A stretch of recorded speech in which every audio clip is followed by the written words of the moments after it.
Muy buenas noches. A la doctora Alejandra Liriano, directora del Consejo Dominicano de Relaciones Internacionales, a los señores embajadores y representantes de organismos internacionales que nos acompañan hoy, a los señores panelistas invitados y a todos ustedes invitados especiales.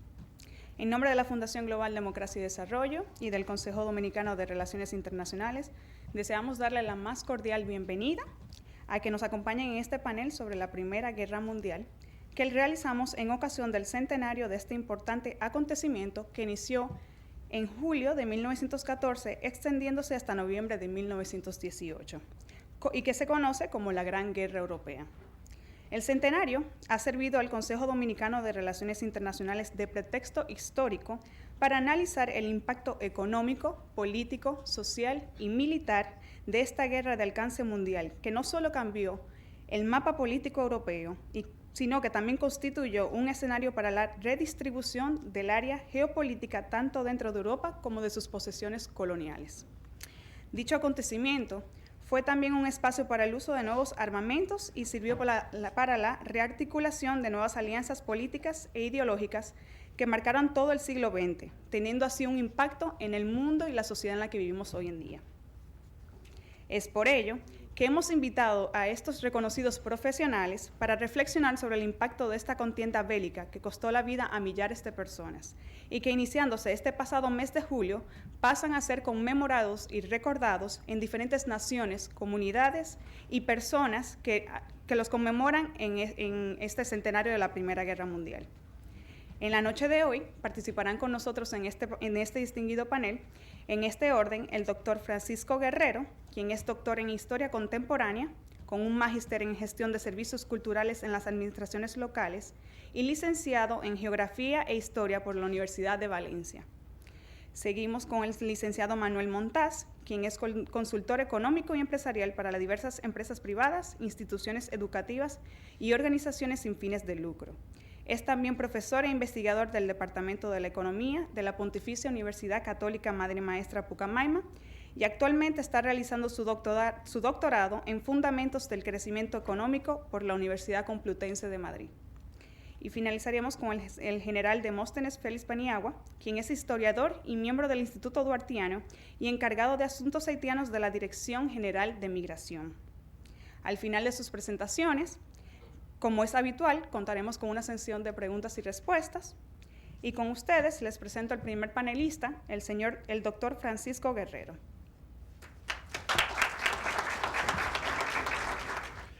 Buenas tardes, autoridades, señoras y señores. Agradecer a FUNGLODE la invitación para participar en este panel y agradecer también al Archivo General de la Nación, que es quien me ha permitido estar durante un año colaborando con la República Dominicana y con la memoria colectiva de la República Dominicana en asesorar parte de esa memoria. Dicho esto, voy a intentar en 20 minutos, que es lo que me han dicho que tengo, darles unas pautas de lo que son 4 años de contienda, de lo que son 100 años de reflexión, y al día de hoy, con este centenario, van a seguir habiendo reflexiones y, por lo tanto, vamos a ir, de alguna manera, acrecentando el conocimiento de lo que aconteció y de un acontecimiento que, sin lugar a dudas, de alguna manera va a significar un drama en la historia colectiva de la humanidad. Un drama que, además, abre su puerta en 1914 y que la cerrará en 1945, en 31 años, porque a veces solo nos concretamos en el periodo de 1914 a 1918, pero aquel periodo que se abrió era una puerta por el que siguió transitando una incertidumbre que acabó en 1945, porque, como ustedes saben, cuando algo no se cierra bien, normalmente tiene acontecimientos o tiene repercusiones mucho mayores. En aquella les formularé preguntas porque de alguna forma también quiero que ustedes hagan reflexiones en silencio, pero se hagan sus propias reflexiones. Y la primera pregunta a veces es tan cruel como decir, ¿es importante conmemorar o celebrar un acontecimiento como este? ¿Es necesario? Desde mi punto de vista como historiador sí, y terminaré haciendo una reflexión final de por qué es necesario, pero a veces los hechos fatales, normalmente hasta los personales, intentamos marginarlos para no recordarlos. Bueno, pues en este caso recordémoslo por la importancia que tiene. Bien, dicho esto, antes de empezar la Primera Guerra Mundial había una pujanza económica importante en el mundo. La sociedad vivía en cierto optimismo. Ese cierto optimismo se reflejaba en una asistencia a los teatros, a los auditorios, a la música, al espectáculo. Es lo que ustedes recordarán como la Belle Époque. En aquel momento la burguesía disfrutaba de un momento espléndido y la clase obrera seguía luchando por reivindicarse, por encontrarse en un escenario en donde de alguna manera no le habían dado el papel necesario. Ese escenario tan vamos a decir, tan divertido, tan burgués, dio paso a un drama, y a ese drama fue la Primera Guerra Mundial, la Gran Guerra. Para mí, más utilizar el término Gran Guerra que Primera Guerra Mundial. Lógicamente, cuando hubo una segunda, hubo que identificarla como tal. Bien, ¿qué propongo? Les voy a proponer causas y consecuencias de esta Gran Guerra. Primero, la situación de Europa. Sé que, y me van a permitir, este es un trabajo hecho es profeso, y por lo tanto no pensaba que no se vería, pero para eso yo les voy a ir enfocando, vamos a tratarlo como si fuese un teatro, y este es el escenario, y vamos a ir poco a poco enfocando cada uno de los aspectos. Este es un diagrama de flujos que utilizan mucho los economistas, pero los historiadores también aprovechamos otras ramas del saber para enriquecernos, y da enseguida una visión de todo lo que fue los procesos de esas causas que tuvo la Gran Guerra. Bien, la siguiente cuestión sería, ¿qué situación tenía Europa en ese momento? Era la Europa de un personaje carismático, de un canciller importantísimo, Otto von Bismarck, canciller de Alemania. A mí me sorprende, y me ha sorprendido durante muchos años con mis estudiantes en la universidad, que cuando uno habla de Alemania, todo el mundo da por hecho de que Alemania existe de toda la vida. Y Alemania se configura en 1870 y es un país que emerge en 1870 con una voracidad económica y política tremenda y con un gran estratega geopolítico, Bismarck. Y entonces, en ese momento, Alemania va a dominar el continente. Gran Bretaña está en sus asuntos, que sus asuntos son su expansión colonial. Francia no termina de salir de su crisis, una crisis en la que solo se verá de alguna manera solucionada cuando se pronuncie con la Tercera República, y Italia y España se van quedando rezagadas, no entran en el proceso de la Segunda Revolución Industrial, y Rusia y Austria-Hungría son dos imperios que siguen siendo dos imperios tradicionales. No habían entrado en la revolución liberal, no habían entrado tampoco en la revolución económica, y por lo tanto se estaban desmoronando, pero sin haber revolucionado. ¿Qué es lo importante de este proceso? Bismarck y su sistema.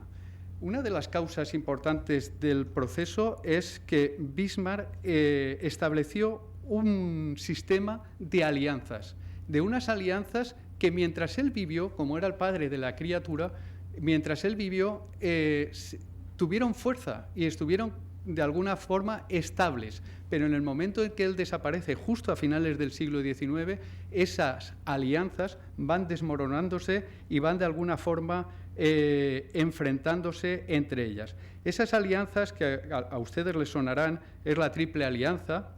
Por una parte, Alemania, Austria-Hungría e Italia. Él quiso generar un eje centroeuropeo, un eje de alguna forma en donde dejase marginados a un lado a Francia o al otro lado a Rusia, porque con Inglaterra no contaba. Inglaterra le había dicho que ustedes a navegar y a conquistar.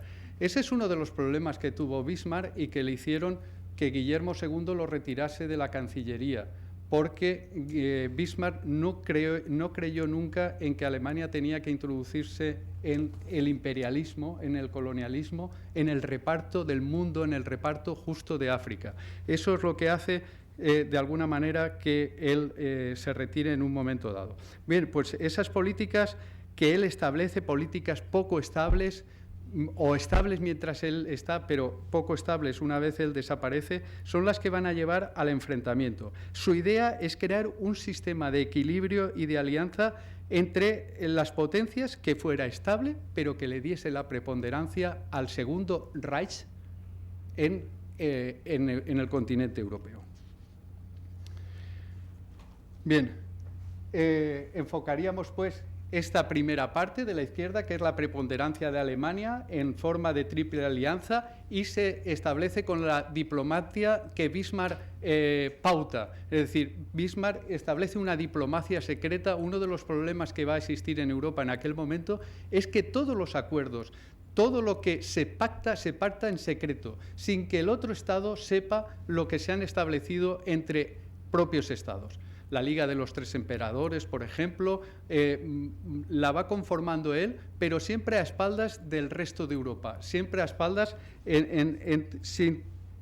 con una falta de transparencia diplomática total.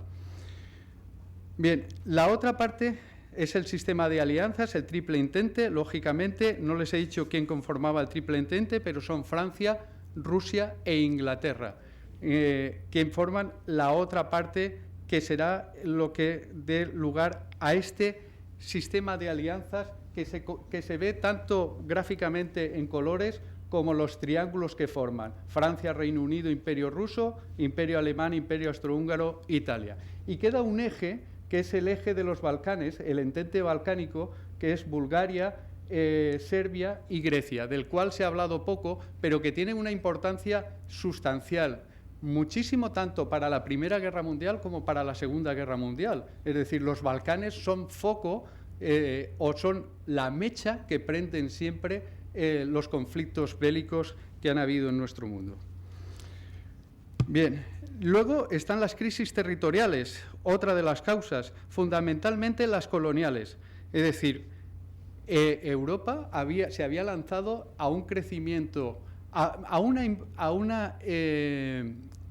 un colonialismo importante en todo el mundo, a un reparto sobre todo de África, especialmente porque había un proceso de industrialización, porque había un elevado paro en aquel momento, porque habían unas necesarias fuentes de energía, como era ya la búsqueda del petróleo, de la gasolina, etcétera, etcétera. Bien, ese reparto del siglo XIX va a marginar a Alemania y a Italia en ese reparto. Luego lo veremos en un plano. Alemania e Italia se quedarán marginadas de ese reparto colonial. Y eso también, además, tendremos el enfrentamiento que Alemania y Francia tienen por el control de Marruecos. El control de Marruecos es la puerta también a África, al continente africano. Es la puerta del Mediterráneo, pero la puerta también al continente africano. Eso llevará a principios del siglo XX, en 1905 y en 1911, a dos conatos que muchas veces los historiadores se han planteado cómo aquello no fue también la mecha que prendió la Gran Guerra. Porque en aquel momento esto fueron confrontaciones diplomáticas y estratégicas mucho más importantes que el asesinato, en este caso, del el heredero al trono de Austria-Hungría. Bien. Las bases del imperialismo europeo y el reparto del mundo se establecen en África totalmente. Voy a ir rápido por el tiempo. Como ustedes puedan comprobar por los colores, se puede identificar que el reparto de África generó un conflicto, y era que en la mentalidad de los grandes imperios lo que querían hacer era un imperio como se había hecho hasta entonces en la antigüedad. Territorios todos continuos, sin solución de continuidad, que se llamaba. Sin embargo, el establecimiento y la conquista de África hace que los territorios estén dispersos y el anhelo de cada país europeo es que todos esos sean un eje continuo. Y por lo tanto, este, que es el Congo belga, va a ser un poco la llave del acuerdo que se celebra en la Conferencia de Berlín en 1884, que permitirá al final que todos se contenten de momento con no tener ese eje de continuidad, con no tener cómo establecer el reparto y cómo no seguir de alguna forma empujando sus derechos hacia otras zonas de África. Bien, ¿cómo se desencadena este conflicto? Ya hemos visto que hay elementos para que se desencadene ese conflicto. Por un incidente tan como fue el de los Balcanes, ¿por qué se internacionaliza este conflicto? ¿Por qué este suceso fue la chispa de la guerra y no otros semejantes y más graves ocurridos años antes? ¿Por qué se impuso en casi todos los gobiernos la tesis de que ir a la guerra era lo justo, lo necesario y lo deseado? Porque hubo una cultura de guerra.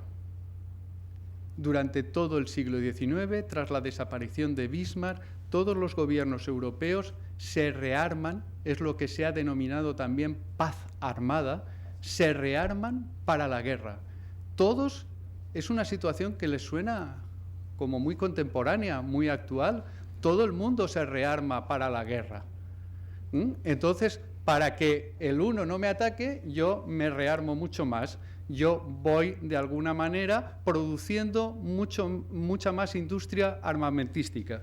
Bien, ¿por qué entonces se logró crear esa mentalidad favorable al conflicto? ¿Por qué de alguna manera se influyó en la opinión pública? ¿Por qué fue aceptado por todos los ciudadanos y participaron todos los pueblos con todas sus gentes en este conflicto? La gran mayoría de los pueblos, la gran mayoría de los ciudadanos participaron de alguna forma con enorme júbilo. Les puede resultar extraño hoy que hay tanto pacifismo, hoy que hay tanta sensibilidad por la no conflictividad. En aquel momento estaban todos, permítame la expresión, encantados de participar en la guerra. Lo único que ellos no pensaban es que iba a durar 4 años y que iba a haber un montón de muertes y un montón de participantes en la guerra. Bien, solo algunos pacifistas, algunos que fueron considerados como traidores, y todos esperaban que esto fuese un nuevo mapa mundi con el fin de arreglar antiguas cuentas o para higienizar el mundo. Porque, por ejemplo, Francia había perdido en la creación de Alemania, había perdido las zonas de Alsacia y Lorena. Y Francia estaba esperando tener un conflicto para reclamar aquellas. Y cada uno tenía sus propias cuitas con el resto de vecinos. Por lo tanto, aquel momento era indispensable para llevar a cabo la guerra. En las causas de la guerra, y de esto hablará el otro panelista, estaba la competencia comercial creciente entre Gran Bretaña y Alemania, la rivalidad entre Francia y Alemania por la exportación de capitales a Rusia y a los Balcanes, y también las nuevas potencias industriales de superproducción y saturación de los mercados. Bien, más causas, los nacionalismos. Y de esto habrá una reflexión final. Desequilibrio del Imperio Austrohúngaro. Disgregación del Imperio Otomano. El Imperio Otomano, además, era muchas veces cuando Turquía está reivindicando la integración en la Unión Europea, la gente se asombra. Por si estuvo integrada en Europa desde siglos y siglos. Por lo tanto, todos los países que aparecen en los Balcanes y Grecia y algunas otras áreas geopolíticas pertenecieron al Imperio Otomano. Y luego está la reivindicación, como les decía, francesa de Alsacia y Lorena, que habían sido anexionadas por Alemania en 1871. Bien, estos conflictos, y no se ven muy bien, justo se desarrollan en los Balcanes. Es que en ese territorio están los checos, los eslovacos, los polacos, los ucranianos, están los rumanos, están los serbios, están los croatas. Les suenan todos, ¿no? Y les suenan a todos con sus reivindicaciones hoy actuales. Bien, pues en aquel tiempo allí había un conglomerado de etnias, un conglomerado de reivindicaciones nacionales importantísimos, que eran también y fueron también causa y detonante del conflicto del que estamos celebrando aquí. Sobre todo la conflictividad entre la separación de Serbia de Austria-Hungría. Más causas, como les he dicho, la carrera de armamentos, los presupuestos militares, el número de soldados y el militarismo, el belicismo de la opinión pública, de la guerra. ¿Cómo esa cultura se produjo? Pues como ya les he dicho, por todo aquello que de alguna manera impulsó la prensa, impulsó también el cine, la fotografía, etcétera, etcétera. Bien, ya de esto pasamos a las consecuencias. Y las consecuencias que tuvo la Gran Guerra fueron, en primer lugar, las pérdidas humanas. ¿Cuántas pérdidas humanas? Cerca de 10 millones de personas. 20 millones de esas 10, hay que sumarles otras 10 que quedaron lisiados, y hubo un buen grupo de ellos que llamaron los caras rotas, porque, como hecho anecdótico, y no sé si lo comentará el general, una de las cosas, aquellos ejércitos estaban preparados para batallar en el siglo XIX, no para batallar en el siglo XX. Entonces, la gente iba con unos cascos, con unos floripondios que llamaban la atención. Cuando asomaban la cabeza, entonces destrozaron a mucha gente sus rasgos faciales. Por lo tanto, ¿qué se sabe de esas repercusiones humanas, sociales y materiales de aquella locura colectiva, de aquella gran matanza europea? Hay cuestiones que en este momento aún están por estudiar. Se ha hablado muy poco de la limpieza étnica que hubo en aquel momento. Se habla mucho en la Segunda Guerra Mundial de la limpieza étnica que hizo Hitler. Pero en la primera aún estamos desmantelando, aún estamos sacando de los archivos la limpieza que se hizo étnica.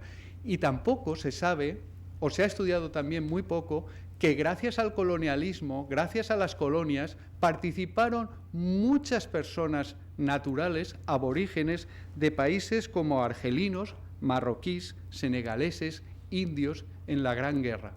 Tampoco hay en este momento estudios en profundidad sobre esta cuestión. La larga duración que tuvo la guerra movilizó y militarizó todos los recursos humanos que tenían los países, todas las retaguardias. Se hizo una llamada a una guerra total. ¿Cómo impactó en esta guerra en las retaguardias? ¿Cómo cambió la sociedad? ¿Cómo cambió la economía de guerra? ¿Qué papel, por ejemplo, desempeñaron las mujeres? Se ha hablado mucho de la emancipación de la mujer como una de las consecuencias de la Gran Guerra, porque es la mujer quien sostiene las industrias en la retaguardia, quien sostiene el abastecimiento de los campos y quien sostiene todo lo que es la sociedad en aquel momento, mientras que padres e hijos están en el frente. Llegaron a reclutarse hasta gente con 51 años en un momento dado. Bien, esas tareas cambiaron, como cambiaron ciertas modas. Es cuando se impone el estilo garzón para las mujeres, con el pelo corto, los pantalones y tal. Van habiendo cambios, consecuencias de eso. Pero se le negaron muchos derechos, tardó el derecho al voto. Sí que es verdad que fue terminar la Primera Guerra para que en aquel momento ya en Alemania, en Reino Unido y en algunos países, 1918-1919, la mujer accediese al voto. ¿Y qué provocaron también en la estructura del trabajo? En la estructura del trabajo se provocó también, tuvo unas grandes consecuencias, porque no valieron para nada los sindicatos, no valió para nada el movimiento obrero.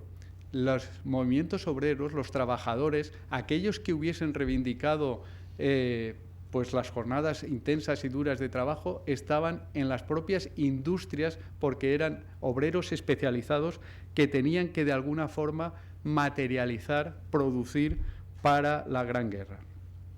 Y los medios de comunicación que estábamos hablando, los diarios, las revistas, ¿por qué todos fueron un hecho propagandístico? Lenin, en 1907, apunta que uno de los medios más importantes para la instrucción de masas es el cine. Y también lo dice Mussolini, el arma más fuerte del Estado. Qué duro que al final siempre sean ciertos políticos los que se dan cuenta de la fuerza que tienen algunos medios. Pero también hubieron otros, como el hecho anecdótico de Charles Chaplin, que en 1918 realiza Armas al hombro, entre la ligereza y la tragedia, pero nos da una visión de cómo era la vida en el frente. Años más tarde nos haría El gran dictador para mofarse de lo que eran los fascismos y los nacionalismos.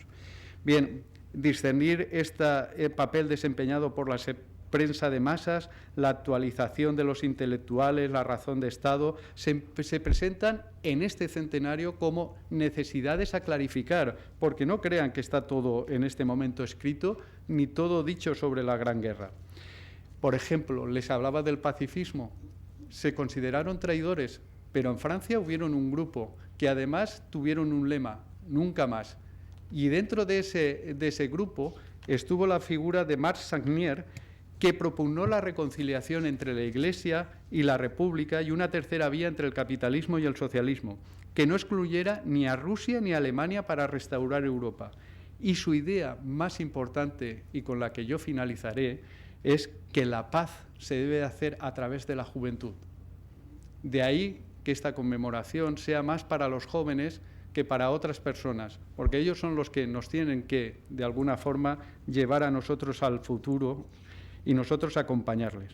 Se avanzó en la ciencia y en la tecnología, en los gases, en la aviación, en los tanques, en las ametralladoras y en la cirugía. Les hablaba de los caras rotas. En aquel momento, toda la cirugía maxilofacial avanzó lo que no hubiese avanzado en una época de tranquilidad, en una época no bélica. Bien, y el mundo estaba tranquilo, este mundo tranquilo que había sido educado para esto, durante aquella gran guerra conoció un cambio profundo, repentino. Se empobreció Europa, benefició a Estados Unidos en sus exportaciones y préstamos, afianzó el papel de Japón. Se rehabilitaron y crecieron las ciudades, aumentaron los conflictos sociales y se empobreció la población y el desempleo masivo.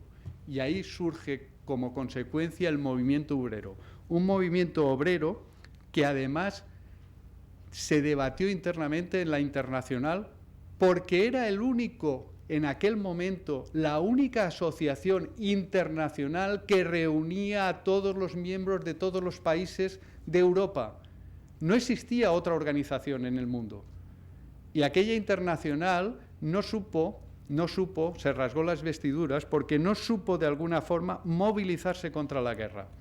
Esa Internacional quedó hecha añicos y posteriormente se tuvo que restablecer un movimiento obrero agresivo y duro al finalizar la Primera Guerra Mundial y después de los años 20. Un movimiento obrero que Hitler paralizó rotundamente y oprimió rotundamente. El fin de todo este conflicto,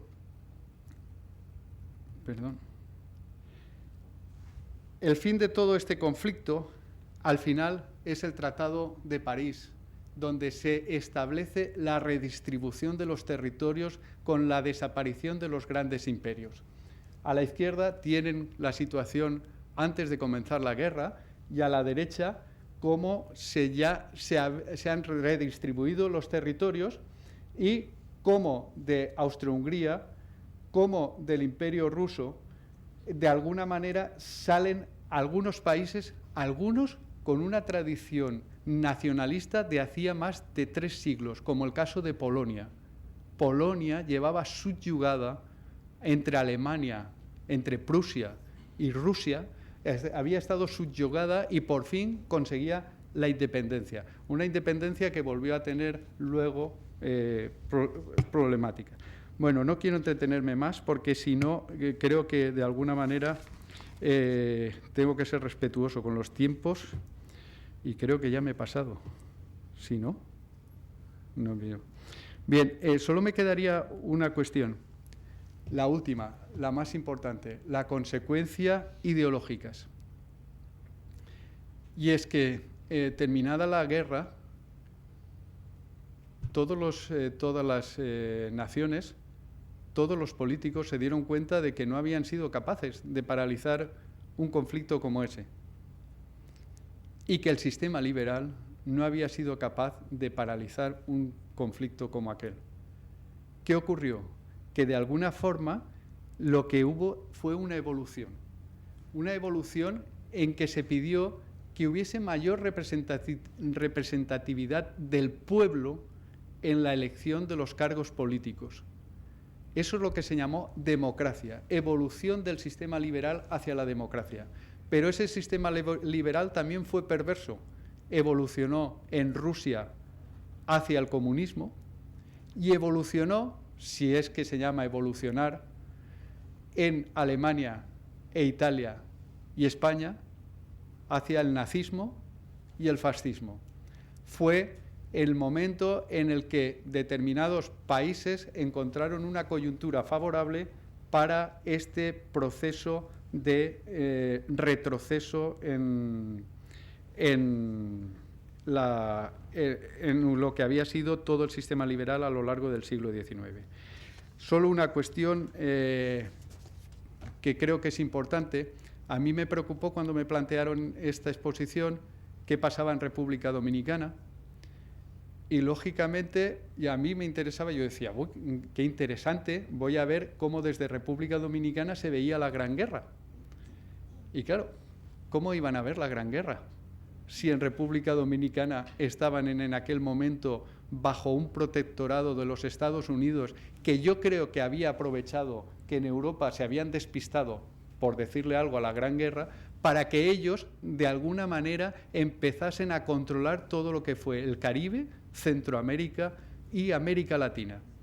Y aquí, en aquel momento, entre 1912 con el arzobispo Nobel hasta Juan Isidro Jiménez y hasta Francisco Enríquez y Carvajal en 1916, se producen una serie de gobiernos provisionales que todos están supeditados y vigilados por los Estados Unidos, hasta que en un momento dado llega la creación de un gobierno militar y las consecuencias de la guerra para la República Dominicana, instrumentadas por Estados Unidos, fue la proclamación contra los simpatizantes alemanes, que aquí en la República Dominicana había muchos, la suspensión del comercio con Alemania y con otros países europeos, la reorientación del comercio acabando en ligarse a Estados Unidos, porque todo el comercio que había de República Dominicana se establecía con Europa, el aumento de los precios y de los productos en el azúcar, el café, el cacao, y sobre todo una cosa que han llamado los historiadores dominicanos y que a mí me pareció interesantísima, que se llamó la danza de los millones, porque en aquel momento hubo un surgimiento, hubo un ingreso, hubo una cantidad de capital entrando en la República Dominicana que volvió a suceder otra vez con la Segunda Guerra Mundial. No con eso, vayamos a la tercera para que los ingresos... Bien, y por último, para terminar, solo todos estos estudios, las investigaciones, las celebraciones que se están dando en este aniversario, son un laboratorio donde se profundizará de manera notable desde el análisis forense, desde la escena de aquel horrendo crimen universal. La historia sirve para comprender el presente y no para cometer esos mismos errores. La cuestión es, ¿y a quién transmitimos estos saberes? ¿Quiénes son los que no deben de repetir aquellos actos? Los jóvenes, sin duda.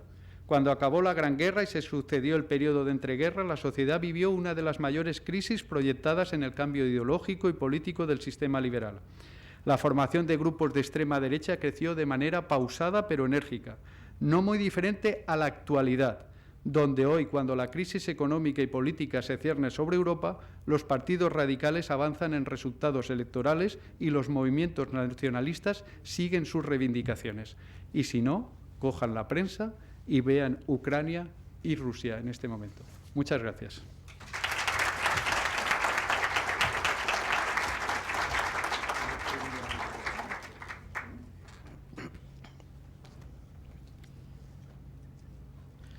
Muy buenas noches. Ante todo, agradecer al Consejo Dominicano de Relaciones Internacionales por la invitación a participar en este muy distinguido panel en el que rememoramos, no tanto así conmemoramos, el hecho de la Primera Guerra Mundial. Y quisiera que me permitan iniciar esta muy sucinta exposición citando a nuestro muy querido Ramón Marrero Ariztí, quien en uno de sus pasajes más proféticos de su obra cumbre, Over, escribió lo siguiente. Dice, lo dice el texto, no tan solo de pan vivirá el hombre, también es necesaria la palabra de Dios. Pero si el hombre no es comprendido, sino que es abandonado y explotado en la tierra, ¿de qué vivirá? Y si por milagro su cuerpo resiste algún tiempo, ¿qué habrá de pensar? Probablemente pensará en la guerra. Y a propósito de la Gran Guerra, vamos a estar hablando muy sucintamente de sus antecedentes, que ya bien repasó el expositor anterior, el peso de los factores económicos en determinar la victoria de un grupo de países sobre los demás en la guerra y, lo más importante, el impacto de la guerra para las generaciones siguientes. Bien, a propósito de los antecedentes, como bien destacó el panelista anterior, uno de los antecedentes más importantes fue la guerra franco-prusiana, que tuvo lugar entre 1870 y 1871.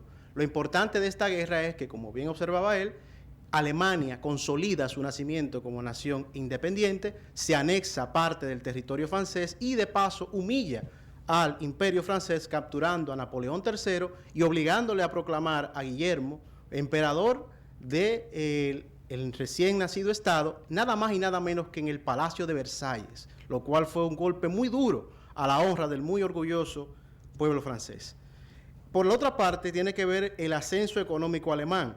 Para el año 1820, Alemania ni siquiera existía como una nación independiente, mientras que para la década de 1870 ya era una realidad como una nación políticamente unificada e independiente que logró, como podemos apreciar en este cuadro, un nivel de crecimiento económico bastante alto.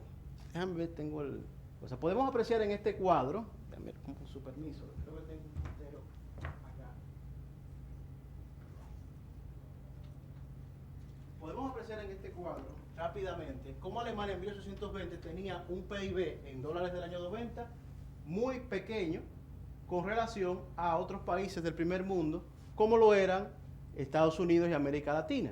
Sin embargo, ya hacia 1913 la economía alemana era la segunda más grande entre las que figuran en este cuadro. Tenemos que tenía un PIB de 237.332 millones de dólares del año 1990, mientras que solamente era superado por los Estados Unidos.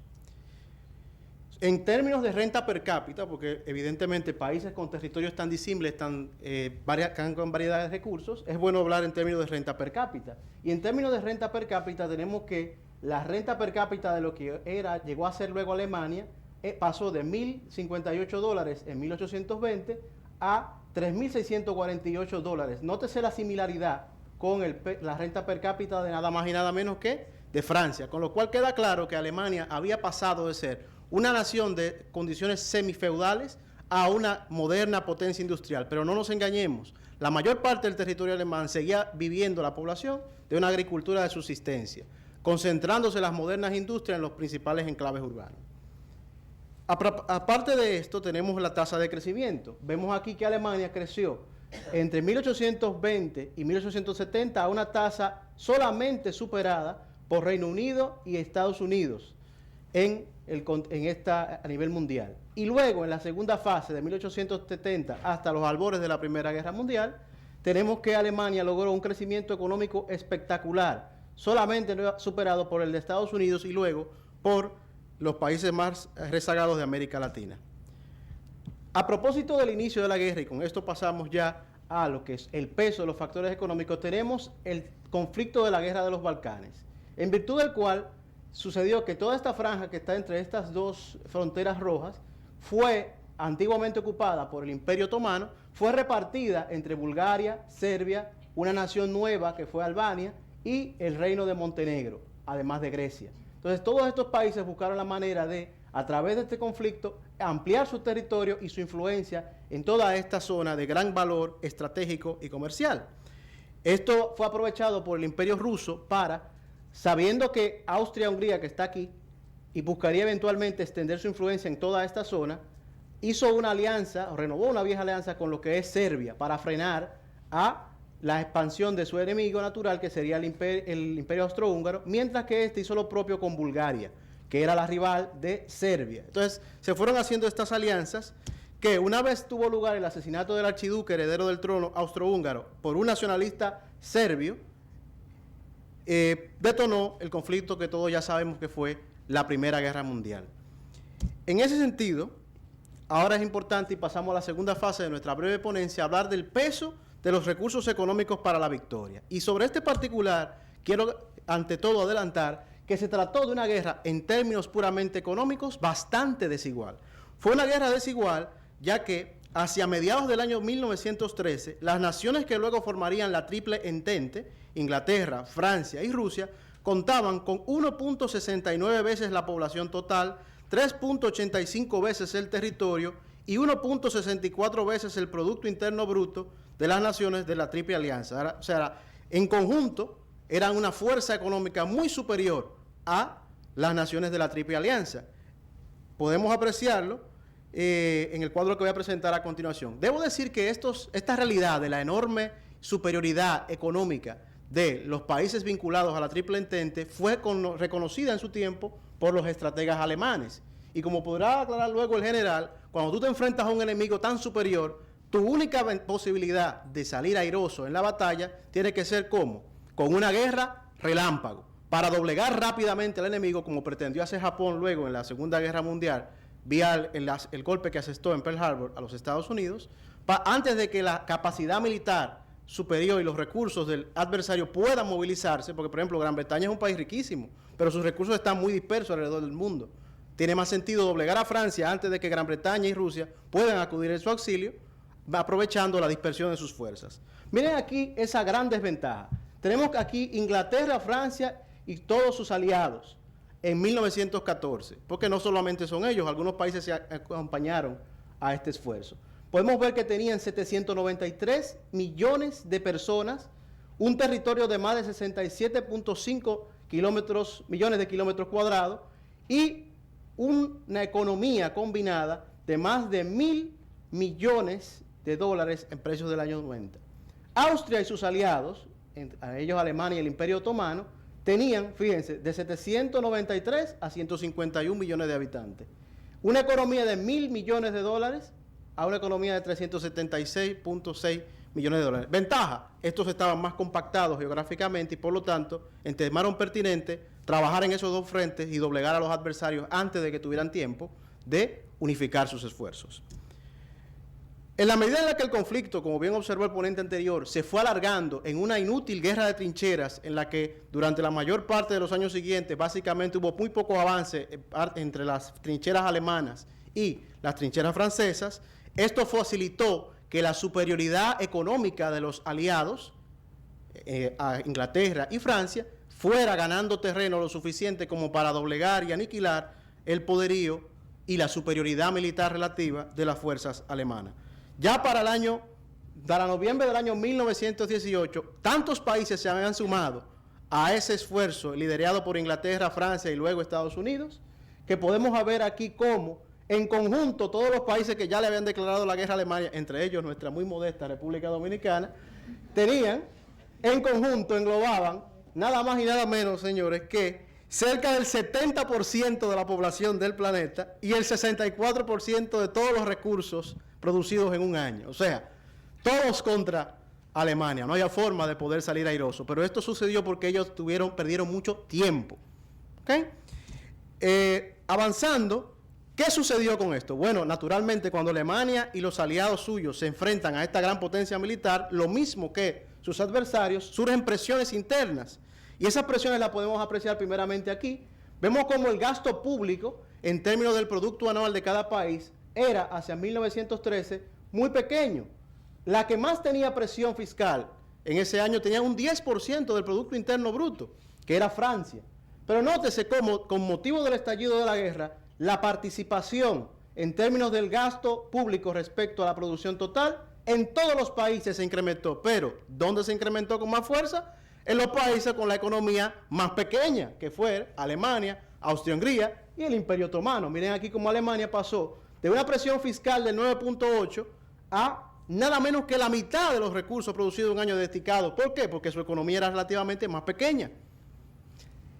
En ese sentido, esa fue una de las primeras consecuencias de la Primera Guerra Mundial, un aumento en la presión fiscal para todos los países, sobre todo para los países que luego fueron derrotados. Tenemos también cómo evolucionó el crecimiento económico de los países durante este periodo. Podemos ver aquí, tomando como base el PIB que tenían en el año 1913, tenemos que algunos países como fueron Inglaterra y los Estados Unidos lograron crecer cerca de un 13 a 14% durante los años de la guerra. O sea, para ellos la guerra resultó económicamente provechosa en ese sentido. Sin embargo, otros países como Alemania claramente vinieron a menos, reduciéndose su economía casi un 20%, la de Austria-Hungría un 27% y la del Imperio Otomano, según una estimación conservadora, en un 35%. Entonces sus economías sufrieron bastante durante este periodo. Otras presiones tienen que ver con la situación que les decía, que a pesar de que Alemania ha entrado en los libros de historia como un país industrializado para este periodo, esas industrias en realidad estaban localizadas en puntos muy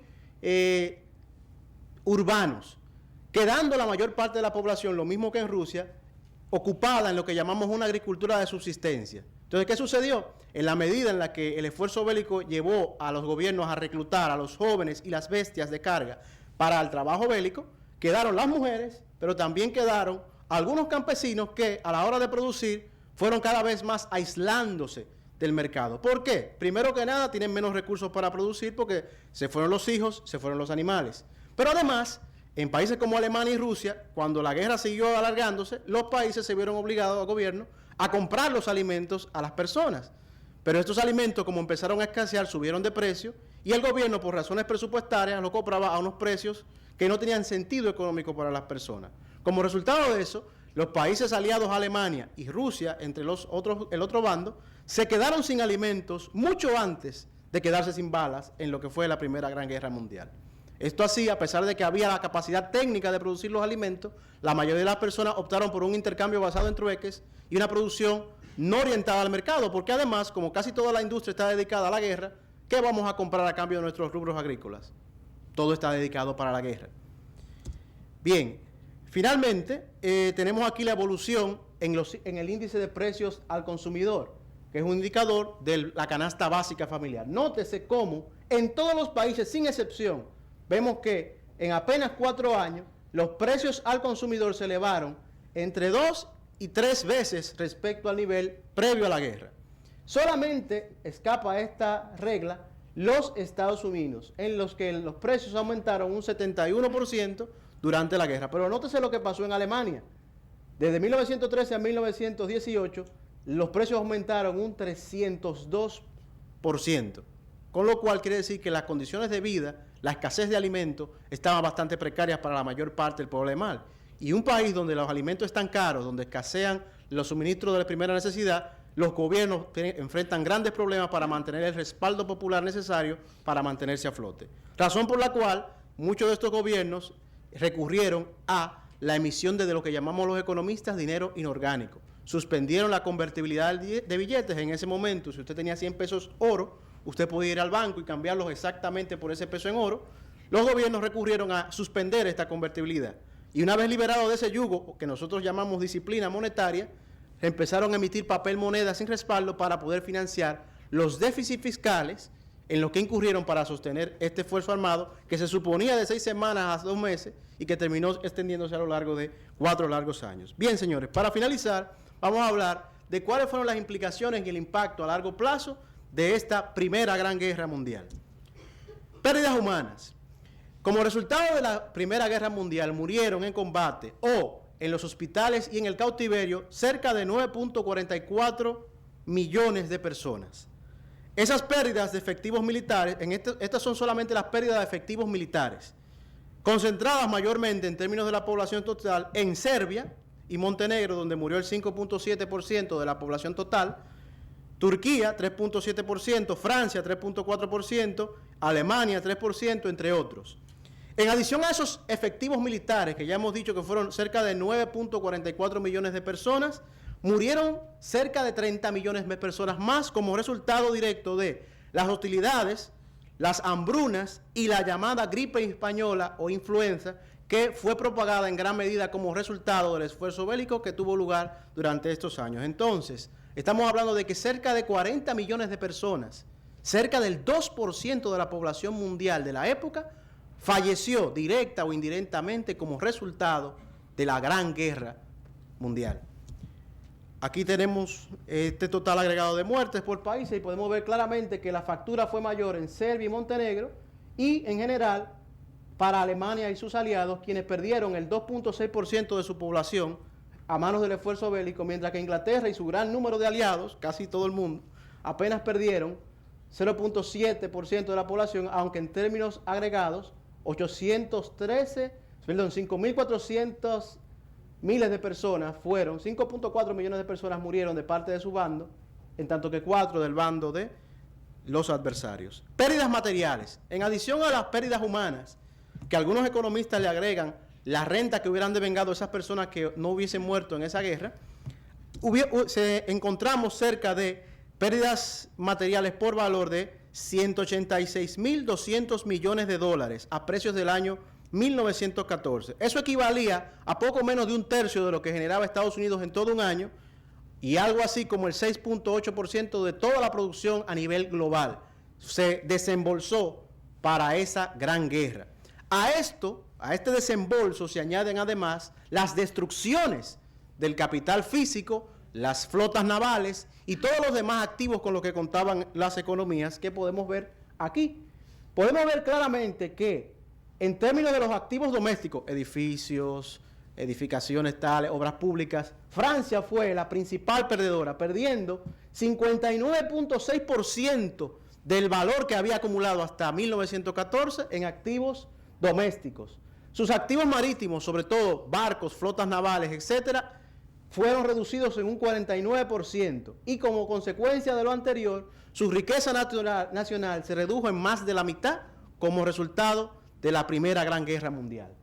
Del parte de Alemania, podemos ver que en realidad no perdió tanto, fuera de un 3.1% de sus activos domésticos y del Tesoro Nacional que fue saqueado por los vencedores, pero como resultado de su participación protagónica en esta guerra, se le impusieron indemnizaciones hacia el año 1921, equivalentes a nada menos que la mitad de todo el capital que habían acumulado los alemanes desde el nacimiento de su nación hasta el año en que tuvo lugar la Guerra Mundial. O sea, estamos hablando de repartirle, por así decirlo en términos más llanos, la mitad de la riqueza de un país. Ese es el precio de nuestra derrota, lo cual era algo abusivo, humillante y que, como bien denunció John Maynard Keynes y otras voces prominentes del tiempo, obligaría necesariamente una extensión innecesaria del conflicto y un rearme alemán. Y vaya que rearme.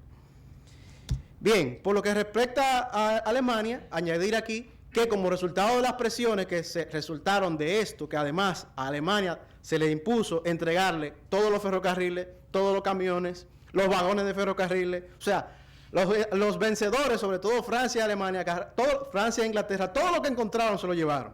Y dejaron una comisión de supuestos mediadores que le iban a decir hasta tanto ellos calcularan cuánto era que se iban a indemnizar, porque hay un problemita.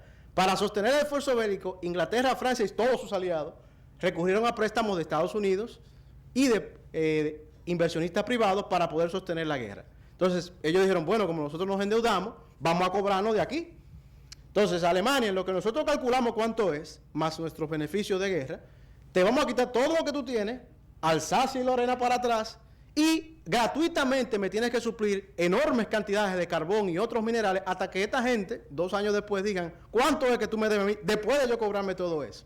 Al final, la comisión, que ya sabemos que no era favorable a Alemania, determinó que más o menos Alemania tenía, después de todo eso, que devolverle a los vencedores, sobre todo Francia e Inglaterra, más de 2 veces la producción anual de todo el país, como una indemnización por sus gastos y molestias de guerra.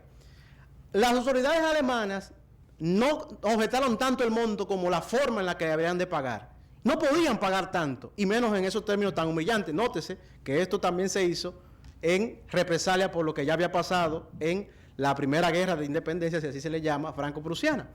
Pues bien, Inglaterra y Francia se negaron a darle una moratoria, a rebajar la deuda o a darle plazos más blandos de pago, y esto llevó a las autoridades alemanas a hacer lo que ya dijimos que hicieron todos durante este periodo, que fue la maquinita del dinero, empezar a imprimir dinero, de tal suerte que se registró por primera vez de esta manera en la historia económica de la humanidad una hiperinflación que nunca antes se había visto, de tal suerte que el marco alemán pasó a cotizarse en 1914, un marco alemán, 4.2 marcos alemanes equivalían a $1. Bueno, pues para el 15 de noviembre de 1923, usted si quería $1 tenía que dar 4.2 billones de marcos alemanes. O sea, era una cosa que, si usted quiere saber más, puede leer un libro muy interesante de Neil Ferguson sobre esto, Cuando el dinero muere. La gente iba en carretilla acabando de cobrar, huyendo a comprar, con carretillas de dinero. De tal suerte que esa moneda prácticamente desapareció y se hizo una nueva moneda que era equivalente a billones de la moneda anterior. Entonces, esto fue un caso muy difícil y Estados Unidos, consciente de que para poder cobrarle a Francia y a Inglaterra tendría que ayudar a Alemania, acudió a través del Plan 2 en auxilio de Alemania, prestándole dinero para que pudiera recuperarse económicamente, pagarle a Francia y Inglaterra, y estos a su vez pagarle a los Estados Unidos, quien pasó de ser deudor al gran acreedor mundial al final de este conflicto. Ya he hablado de la monetización de los déficits fiscales. Quería simplemente destacar que eso siguió, lo habíamos visto hasta aquí, hasta 1918. Pueden ver cómo hasta mediados de la década siguiente, que fue cuando la mayoría de los gobiernos comenzaron a estabilizar su moneda y volvieron al patrón oro de convertibilidad, la monetización del déficit fiscal en los países, sobre todo, miren aquí en el caso de Italia, contribuyó a que los precios se cuadruplicaran durante este periodo, sentándose además un muy mal precedente para el futuro, porque ahora ya muchos economistas y pensadores cuestionaban las bondades del famoso patrón oro, que obligaba a los gobiernos a tener una política monetaria muy estrecha. Hoy en día, fruto en parte del legado de esta guerra, la mayoría de las naciones se decantaron por un patrón fiduciario, o sea, lo que todos tenemos en nuestra cartera, que no hay quien nos vaya a decir que vamos a ir a cambiar eso por oro. Como resultado de eso, este dinero fiduciario está amparado por otro dinero fiduciario que se llama el dólar, con lo cual el país dueño de la moneda puede exportar la inflación al país que se ampara en la suya. Es un rejuego de dinero en papel. Bien, aparte de esto, queremos destacar aquí ya para ir finalizando, que como resultado de esta guerra hubo una exacerbación del nacionalismo económico. Fíjense aquí en esta gráfica cómo vemos, no se destaca tanto, estas son las exportaciones como porcentaje del PIB mundial. Y podemos ver que desde 1850 hasta la Primera Gran Guerra, podemos ver que la integración económica internacional había ido en constante aumento, un fenómeno que muchos historiadores económicos denominan la primera globalización. Sin embargo, como resultado de la Primera Guerra Mundial, las naciones del mundo se decantaron por fórmulas proteccionistas, de tal suerte que el comercio mundial se redujo, llegando en 1950 a un nivel similar al que teníamos a nivel mundial en 1870. Y no sería sino hasta la segunda mitad del siglo XX cuando la globalización tomaría un nuevo repunte. Esto trajo, en parte fue provocado por lo que podemos apreciar aquí. Este era el mapa europeo en 1914 y este en 1919. Note la gran variedad de nuevos países que han surgido, sobre todo en esta zona, fruto de la Primera Gran Guerra Mundial. Estos países nuevos, como era de esperarse, reclamaron para sí derechos aduanales porque necesitaban ingresos y también aranceles para proteger sus nacientes industrias con la esperanza de convertirse en naciones autosuficientes desde el punto de vista económico e industrial. Otro de los efectos permanentes de la Primera Gran Guerra Mundial tiene que ver con el estatismo y el dirigismo económico. Fíjense, cuando la gente se siente insegura en términos económicos, vemos una constante a lo largo de la historia económica de la humanidad en la que ellos recurren a fórmulas defensivas de organización económica. La más conocida de ellas, el feudalismo. ¿Qué pasó? Bueno, cayó Roma, cayó el Imperio Romano.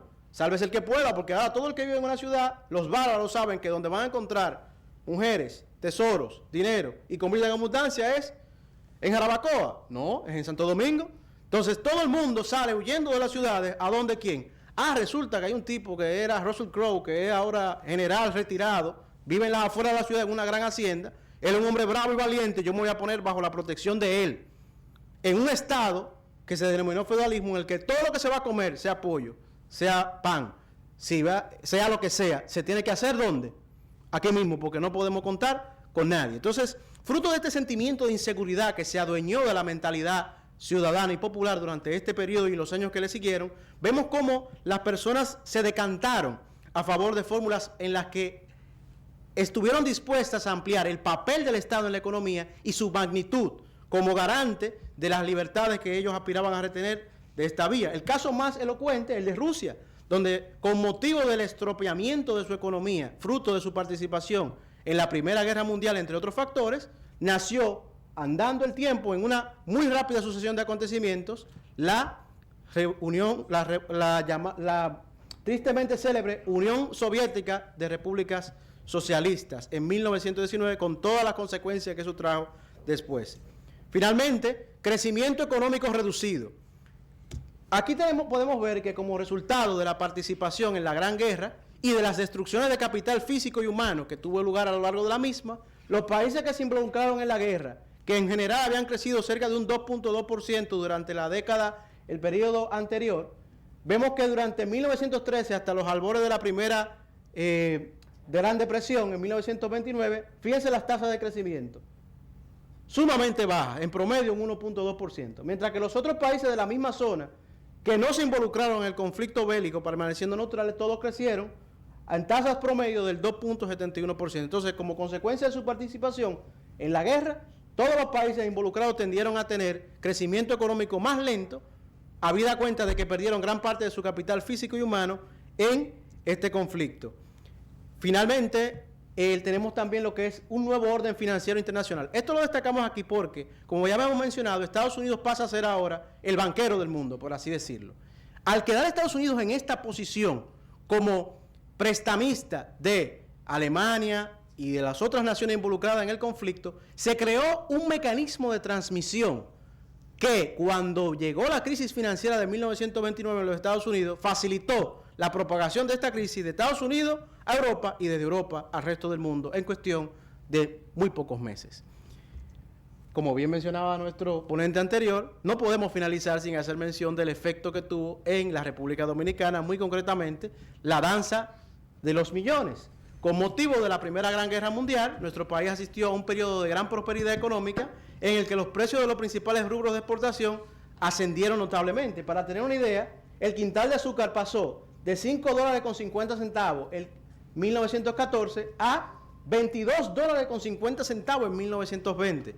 Como resultado de este incremento tan grande de los precios, muchos productores recurrieron rápidamente a ampliar la escala de producción, suscribiendo al efecto préstamos hipotecarios con comerciantes y prestamistas denominados en otros países refaccionistas.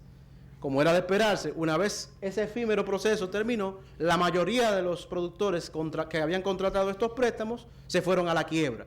Y vino una gran resaca económica que, andando el tiempo, precipitó a la República Dominicana, lo mismo que a muchos otros países de la muy ya mencionada Europa, en una senda peligrosa de la tiranía.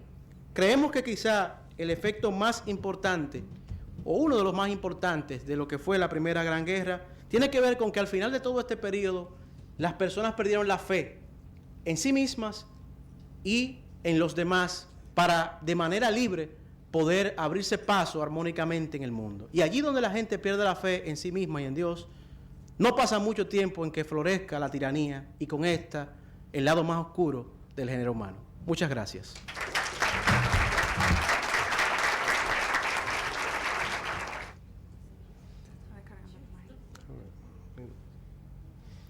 Muy buenas tardes, señores. Quiero agradecer de manera muy particular a mi licenciada y viceministro, quien me ha dado la oportunidad de estar en un auditorio tan distinguido como lo es Funglode, la licenciada Liriana. Muchísimas gracias de todo corazón. Quizás rompiendo un máximo protocolar, de que las gracias siempre damos en el epílogo de algo o a la finalidad, pero yo quiero hacerla. Y yo sé que estoy en una tarea difícil, porque hablar después de dos grandes expositores como mis contertulios es una tarea de gigante. Así que con la gracia de Dios vamos a cumplir esta tarea tan difícil que hablar de la parte militar de un conflicto. Bien lo decía von Clausewitz, un prusiano de allá del norte alemán, en su tratado político y militar, La historia del arte de la guerra. Le decía que la guerra es la continuación de la política en su última expresión. O sea que no puede haber una confrontación armada si no hay un problema económico, si no hay un problema político y si no genera situaciones psicosociales, como lo hemos visto ante los dos expositores.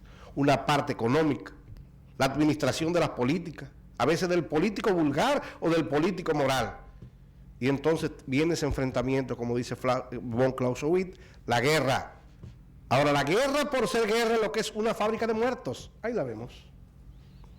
La guerra solamente se justifica cuando es para la defensa de los mejores intereses de un pueblo, la integración y su costumbre. Por esos problemas económicos y políticos nació esa gran guerra que los trataristas norteamericanos no la admiten como guerra mundial, sino como la guerra europea. Pero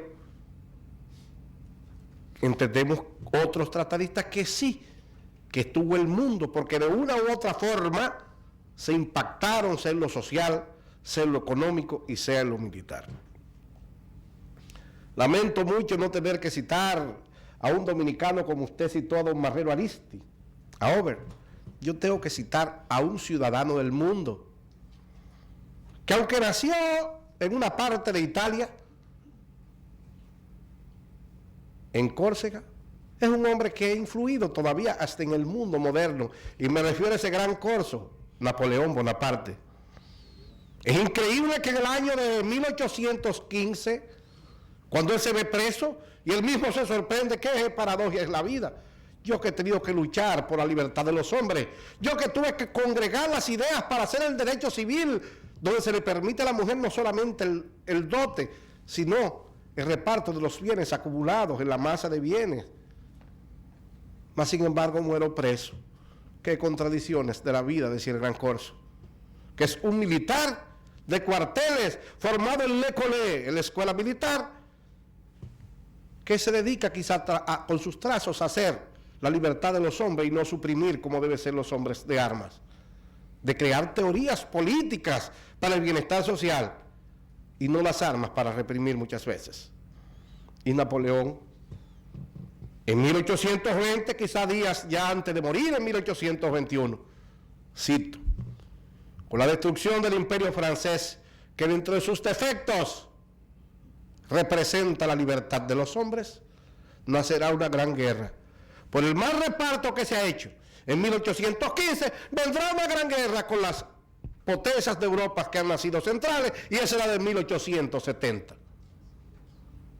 También es el gran corso que deja escrito hasta en Baraja, porque se le acabó allá en Santa Elena, que de nombre de santa nada más tiene el santo, porque fue un infierno para él. Y es cuando dice, los Balcanes serán la manzana de la discordia de los pueblos europeos por los siglos de los siglos. Y ahí lo estamos mirando, todavía en Croacia, en Bosnia, y los vimos que hasta la ONU. Y eso lo dijo y lo escribió Napoleón. Tengo también que decir que Napoleón también deja escrito, ya en el epílogo de su vida también,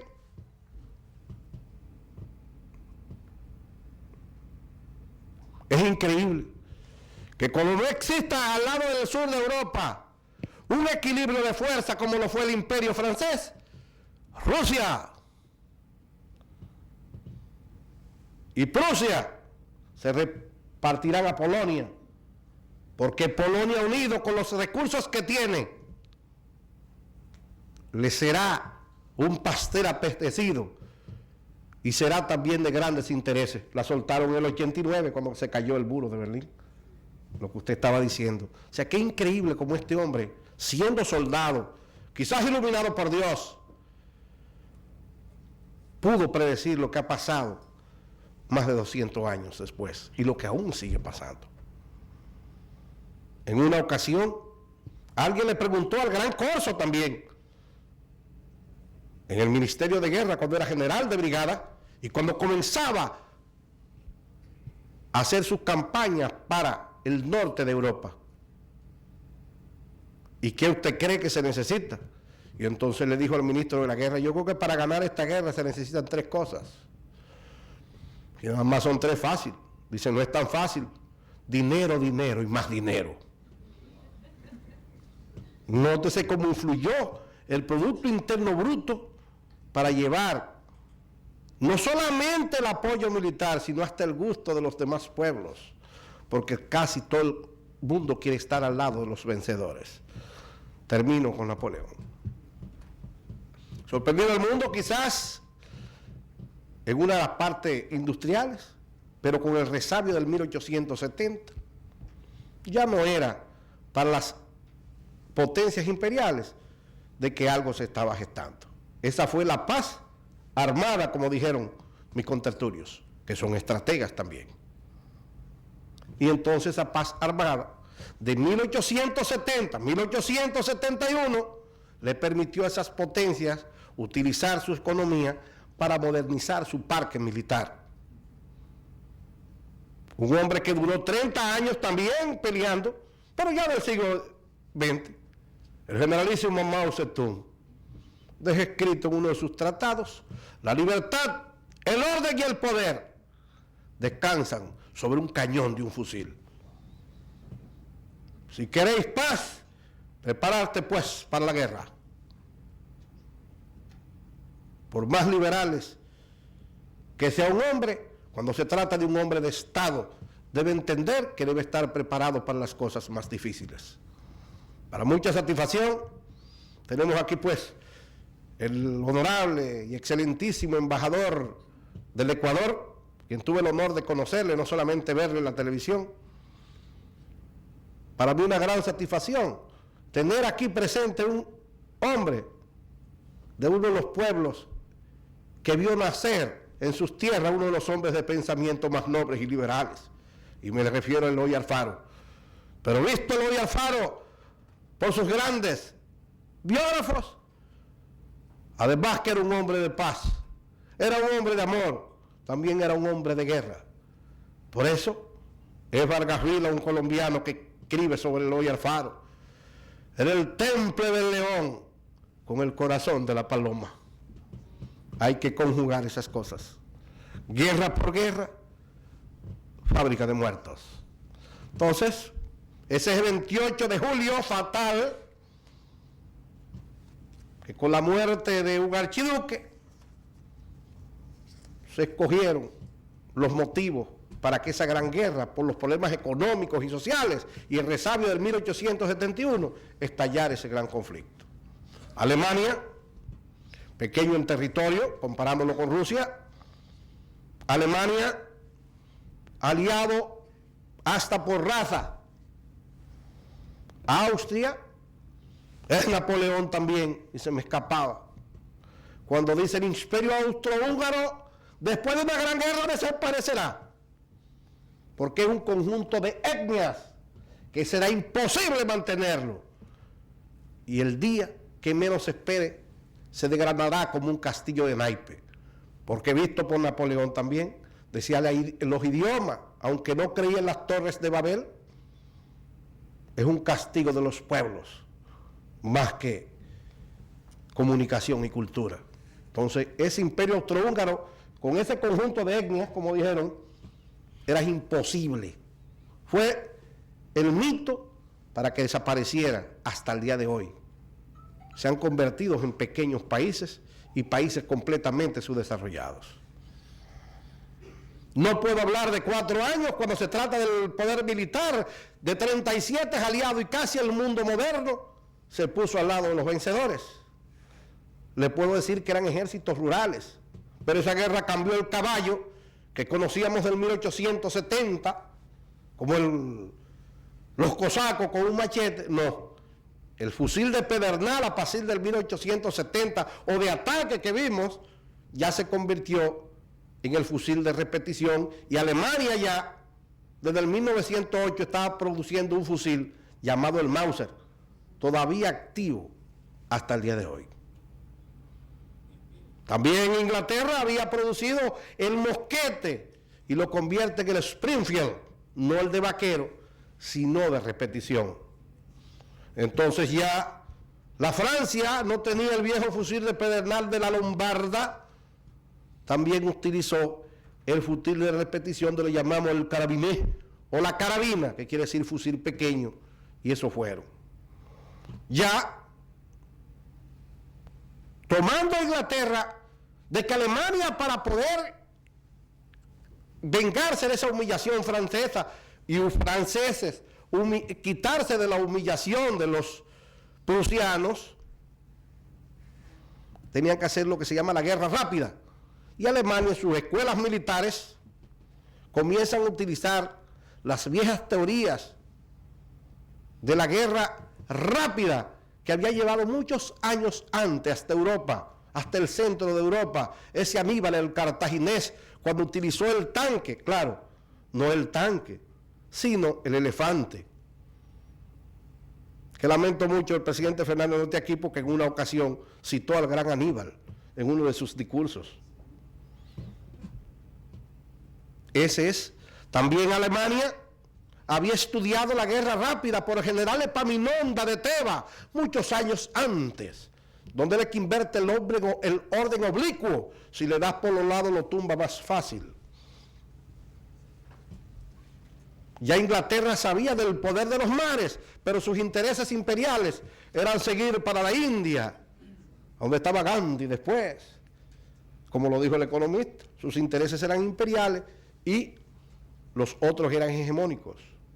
Entonces, por eso, la guerra alemana fue rápida, pero no previó de que podía dilatarse mucho. Y los franceses entonces utilizaron lo que se llama la teoría del detente, la trinchera, para que tú puedas parar tus recursos. Usted sabe que mis envejecientes ojos, a veces... Ajá, gracias. Aquí vemos aquí, esa es la ametralladora Maxim, donde ya los franceses la tienen y donde tienen que cubrirse con las máscaras de gas, porque los alemanes tenían una arma secreta, que es el gas vomitivo, que es el DM, hoy prohibido por las Naciones Unidas. En ese tiempo no había las reglas de la guerra, porque después de esa gran guerra que nace la Liga de las Naciones, de lo cual los Estados Unidos no quiso firmar. Ese es un problema de Europa, porque para salvarse uno no me atrevo a decir que le tiene que pasar al otro. El caballo, nótese ahí, como está con el casco, todavía con la lanza, eso desapareció en esa gran guerra. No estamos en el 1870. Por eso el soldado tiene que actualizarse cada día, para que no le pase como Desiderio Arias, que pensó que el 1930 era el 1911, donde no había carretera. Cuando se levantó en armas, le mandaron a Larguito y a Belido Marte en unos camiones por allá, y pobre Desiderio, solamente el merengue. Vemos ahí ya la guerra motorizada. Aunque son unos Harley Davidson parecidos a los del superministro nuestro, el amigo Almeida, pero ya estos eran más viejos. Sin ganas de hacer cosas, simplemente porque es la historia. Vemos ahí ya el cuerpo alemán con sus motores BMW, ya no es el caballo, por lo que decían los amigos economistas. Si tengo menos hombres, menos territorio, mi Producto Interno Bruto, mi reserva, mi guerra tiene que ser rápida. Pero en la guerra, en la medicina y la política, 2 más 2 no da 4. Porque ¿qué pasa? Pusieron los dos, no uno debajo del otro, sino uno del lado del otro, y te dio 22. Ahí está la guerra de trinchera, que fue muy utilizada por los franceses para detener los alemanes. Vemos aquí la secuencia de la guerra. Llegamos orgullosos, llegamos contentos como que era para una fiesta, pero ya la juventud para el 1915 comienza a desmoralizarse por las grandes consecuencias que trae la guerra. Vuelvo y repito, las guerras nada más son bonitas en historias, si el expositor se emociona, si tiene rasgos poéticos como los azuanos. Por cierto, yo soy azuano. Es claro, los azuanos no teníamos agua y entonces teníamos que vivir del cuento. Por eso Amón Cáceres, que era hijo de Azuano, cuando se le propuso en el 10 en visitar a Asua, que llevara el canal Yaque del Sur, dice, adiós, vea, me es más fácil yo llevar a Asua, donde hay agua, que llevar el agua al Asua. Nótese aquí lo duro que era vivir en las trincheras. Empezamos con impulso en el 1915, en 1914. Ya en el 15, nótese en los diarios de guerra que es una guerra lenta. Los hombres se aburren. Y los alemanes entonces utilizan lo que se llama el gas asfixiante, que le fue bastante eficiente porque causó, además del pánico y la demoralización, muchos muertos. Vemos aquí la cara de la guerra. Los alemanes tomaron la iniciativa, producto también de su economía. Su economía. Inglaterra tenía mejores abastecimientos porque dominaba los mares. Se puede desplazar. Alemania tenía algunas posiciones, incluso hasta en el África, pero le fueron bloqueadas porque los ingleses, al ser isla y su temperamento, le ha permitido dominar los mares desde los tiempos de los fenicios y los vikingos. Eso decía Napoleón. Lamentablemente, el almirante de Cresny y Villamillo no pudieron superar nunca al almirante Nelson. Y la batalla de Trafalgar, empecé a ver que era el principio del fin. O sea que quien domina los mares, donde no existía el avión, llevaba muchas ventajas. Esa es la cara de la guerra. Ahí vemos el espectro de los ejes de avance, como ya comparativamente el mundo completo. Ahí está el Imperio Austrohúngaro, ahí están los océanos, como está ya Inglaterra, y ahí que se da en 1916 la batalla de Jutlandia. Por eso no quería dejar, quedaría inconclusa mi intervención, porque siempre a los marinos lo olvidamos. Y yo que soy policía, yo siempre he dicho que cuando el mar está planchado, hasta los policías son marinos. Y por eso yo no podía dejar de mencionar, ahí lo vemos, la batalla de Jutlandia, frente en las costas nórdicas entre Inglaterra y Alemania. Porque Alemania sí tenía el concepto de que tenía que tener una gran armada para neutralizar a Inglaterra en caso reforzara a su aliado, que estuvieron 10 años de guerra, que se desangraron, pero comenzaron a ser aliados Inglaterra y Francia. O sea que tan pronto el Imperio Austrohúngaro, que son hijos, esos austríacos, incluso Hitler era austríaco, ataca a Serbia, Rusia, amigos de los serbios, aliados incondicionales, con intereses en común, iba a atacar a Austrohúngaro. Alemania se une a Hungría, a los austrohúngaros, y entonces Francia le declara la guerra como país más grande, por sus intereses, a ver si conseguía a Alsacia y a Lorena, cosa que lo consiguió, y que Napoleón fue quien le quitó eso a los países de los Balcanes. Aquí vemos algo interesantísimo. Lamento mucho no ser un profesor tan moderno, imagínese usted, con ese puntero, pero yo creo que aquí hay gente que vemos todavía, el que no que se auxilie de lo que yo me auxilio. Sí. Pues otro día me dio alguien una carta, pero yo estaba pensando otra cosa. Entonces, no, gracias, yo lo leí. Dice, pero ¿y qué fue lo que yo te dije? Digo, eso es un asunto de un haitiano. No, hombre, yo lo que te estoy pidiendo es una cooperación por un club. Digo, carajo. Ahí vemos ahí las tres potencias iniciales, Rusia, que en ese entonces tenía problemas políticos. Ya Rusia en el 17, Hindenburg, en la batalla de Tannenberg, lo destruye. Porque cuando un país tiene problemas políticos interiores, sus fuerzas armadas no pueden articular un plan concreto. Y la mejor reflexión para nosotros fue en 1849 cuando nos invadieron los haitianos. Mella, un santanista furibundo, no obstante haber sido deportado por él. Duvergé apoya a Manuel Jiménez, eso fue en Azua, en la campaña del 49. Manuel de Reglamota, un santanista, y habían otros que odiaban a Santana. ¿Qué pasó? Los haitianos se metieron hasta la carrera. Y fue como parar un muerto. Lázaro, párate y camina. Y de ahí vino.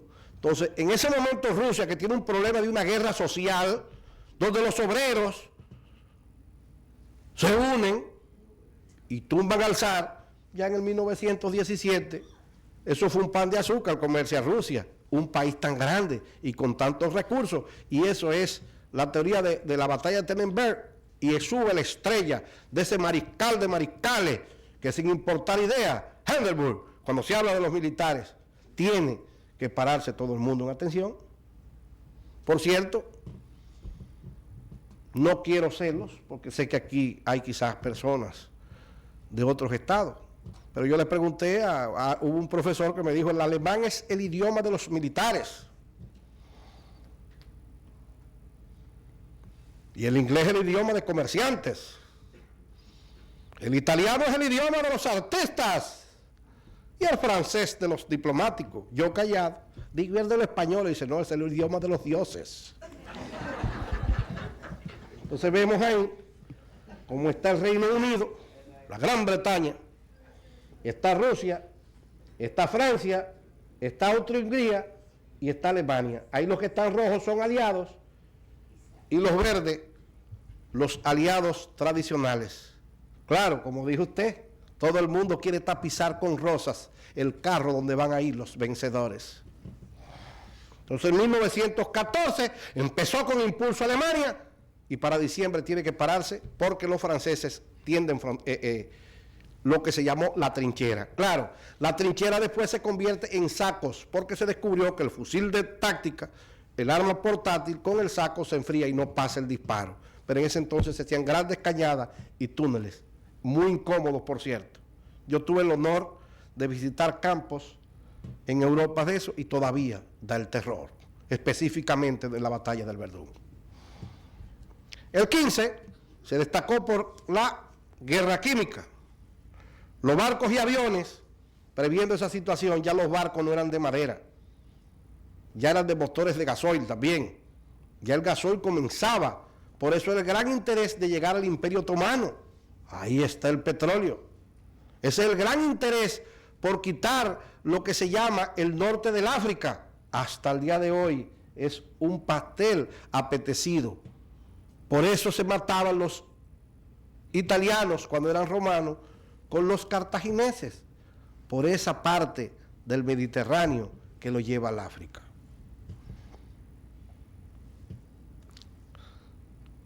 El 15 fue bastante una guerra muy calmada y de muy pocos avances.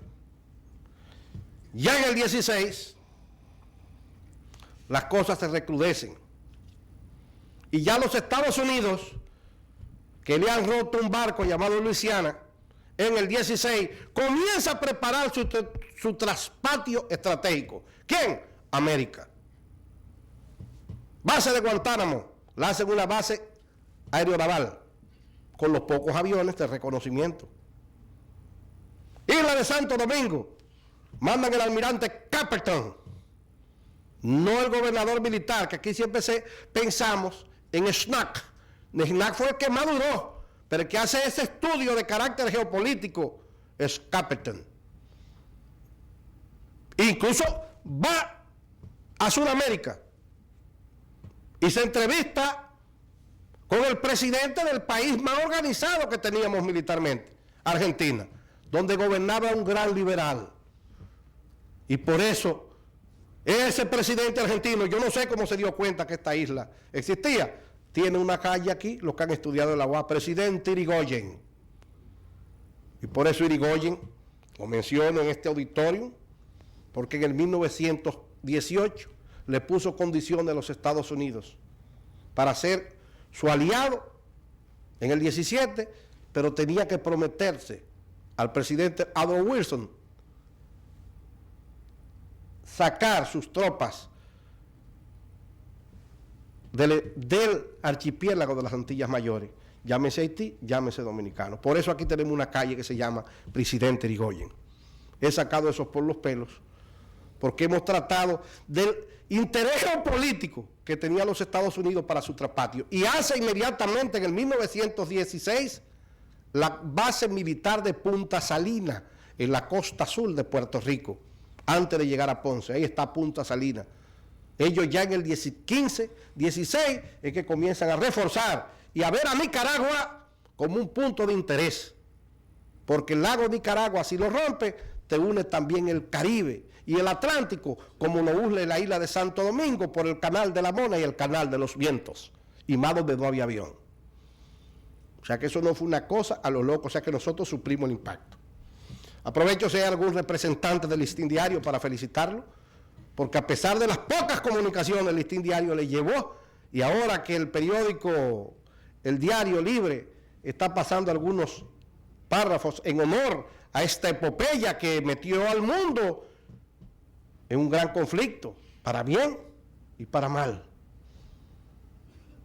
El Listín Diario puso siempre a relieve, con los medios que podía, de comunicación, y se mantenía semi-enterado esta isla legado de esos campos de batalla.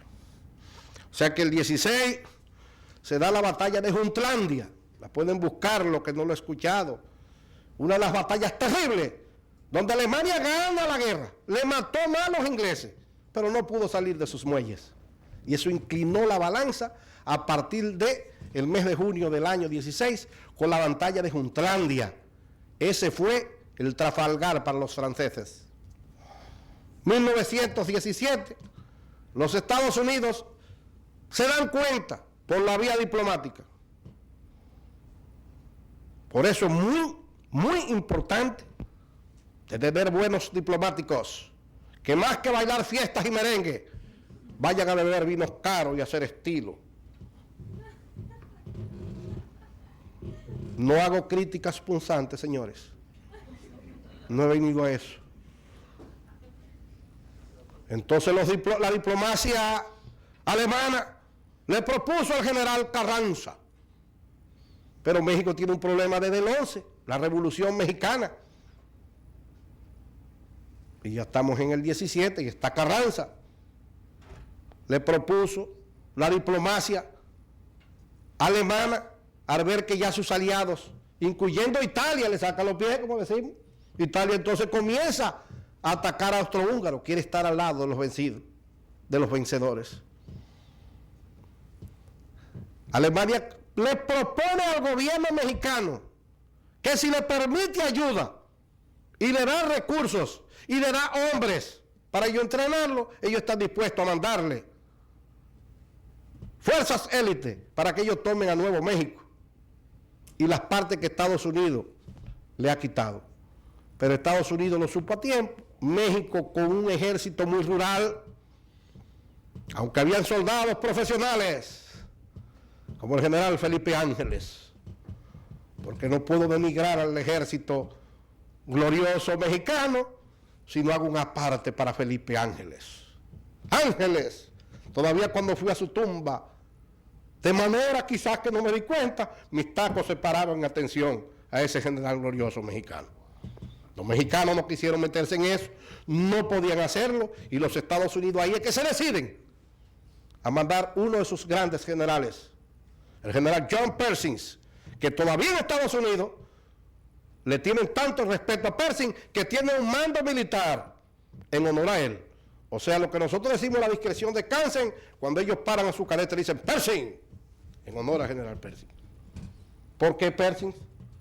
Porque Pershing, ellos lo mandaron como escucha siendo coronel a la guerra de 1904, cuando se peleaba Manchuria, los rusos y los japoneses, como mandaron al segundo teniente Douglas MacArthur y mandaron también al segundo teniente George Patton.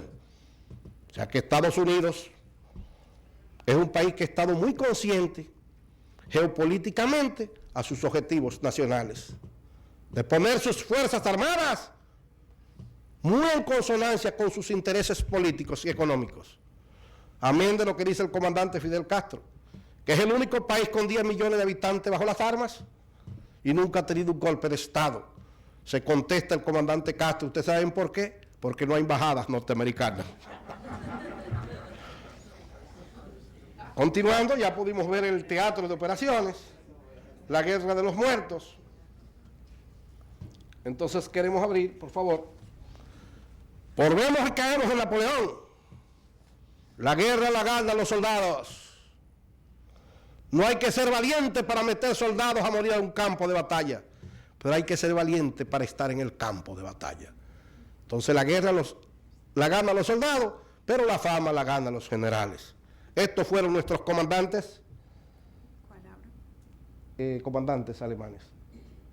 Francia. Bueno, Francia. Sí, vamos a Francia. Ahí tenemos el alto comando militar aliado. Vemos ahí al presidente de Francia, que es el que toma la decisión de enfrentar a Alemania por los intereses de su país para ver si conseguía a Alsacia y a Lorena y también mantener su hegemonía como potencia. Ahí vemos ahí,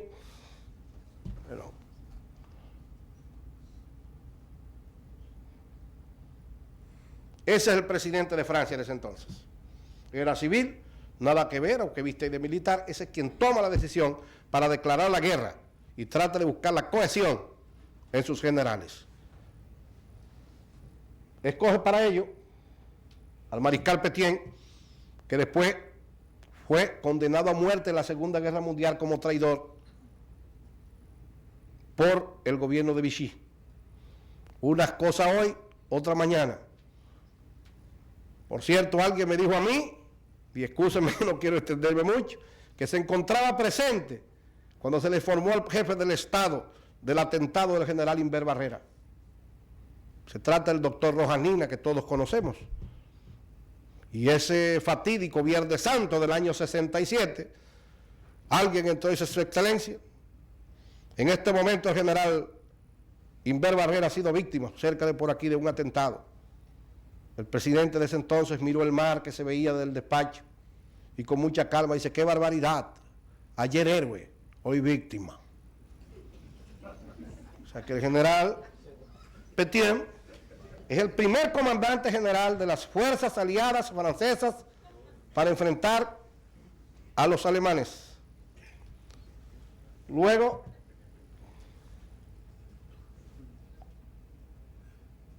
es sustituido por el mariscal Foch. Ese es el mariscal Foch. El mariscal Foch es el comandante general de las fuerzas aliadas terrestres. O sea, los franceses entendían que hasta los ingleses tenían que subordinarse. Y los Estados Unidos, por vez primera, mandaron al general Pershing, que lo veremos ahí, apenas con 5,000 hombres. Con su ayudante, el capitán Douglas MacArthur. O sea, que no son accidentes. Son gente que vienen. Y ahí estuvo Patton, de los grandes generales de la Segunda Guerra Mundial. Ese es John Pershing. Lo envían también porque en unos 6 meses anteriormente, en un rancho en Texas, ya retirado, un fuego fatal se llevó de su existencia a su esposa y sus 3 hijos. Y Pershing entonces lo que buscaba era el tiro de gracia. Pero no encontró el tiro, encontró la gloria. Aquí vemos el gran almirante inglés, que manda los mares y las operaciones militares de Jutlandia. Ese es el comandante de las operaciones terrestres inglesas, que se llena de gloria, incluyendo destruye el Imperio Otomano, y es quien lleva por vez primera las fuerzas inglesas al África.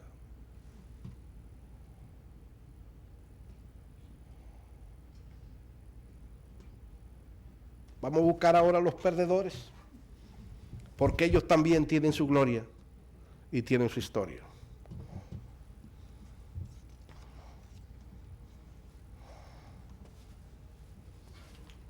Este es el alto mando alemán, comandante general de las fuerzas alemanas para esa contienda larga de 4 años. Perdón. Es que esos nombres alemanes, imagínense, eso es una cosa terrible.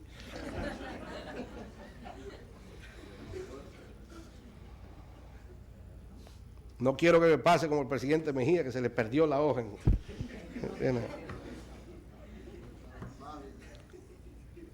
Ese era el fracasado comandante austrohúngaro, que lamentablemente no solamente perdió el trono, perdió la vida y también perdió su imperio. Culpa del tiempo y no de España. Y ahí está el temible Hindenburg, que fue que desbarató en Tannenberg al imperio ruso, producto también de que los rusos tenían en el 17 la guerra bolchevique que lleva. Concluyendo, señores, las operaciones militares, las experiencias que tenemos, es que los ejércitos se replegaron, pero lo que hicieron fue que comenzaron a modernizar su parque militar. Alemania modernizó todo el equipo bélico ante la indiferencia de la gente que integraba la Liga de las Naciones. Estados Unidos creció y preparó su equipo militar, quitando el viejo regimiento de caballería por batallones tácticos. Creó el Colegio Industrial de los Estados Unidos para los oficiales de logísticas, porque un buen ejército sin logística, eso es un pulmón sin oxígeno, eso es un fusil sin bala, eso es nada. Por eso la logística es tan necesaria en los ejércitos. Concluyo mis palabras diciéndole unas palabras del general Douglas MacArthur. Los viejos soldados nunca se olvidan, solamente se quedan perdidos entre la distancia. Los ejércitos de América, las grandes potencias, no permitieron a los países pequeños que se rearmaran. Siguieron de manera rudimentaria desde México hasta la Patagonia. El ejército dominicano exhumaron también. El viejo ejército dominicano se convirtió en una Guardia Nacional y después le pusieron una Policía Nacional PND, que quería decir pobre negrito dominicano. Ecuador, Honduras, Perú, ejércitos rurales para mantener sus gobiernos, la mayoría de ellos dictadores y tiranos. Pero esa es nuestra historia, y en honor a esos 10 millones de víctimas, que el dedo inexorable de la historia hoy lo recoge en una isla llena de encanto, en la tierra del merengue, y una vez más decirle paz a sus restos. Muchísimas gracias.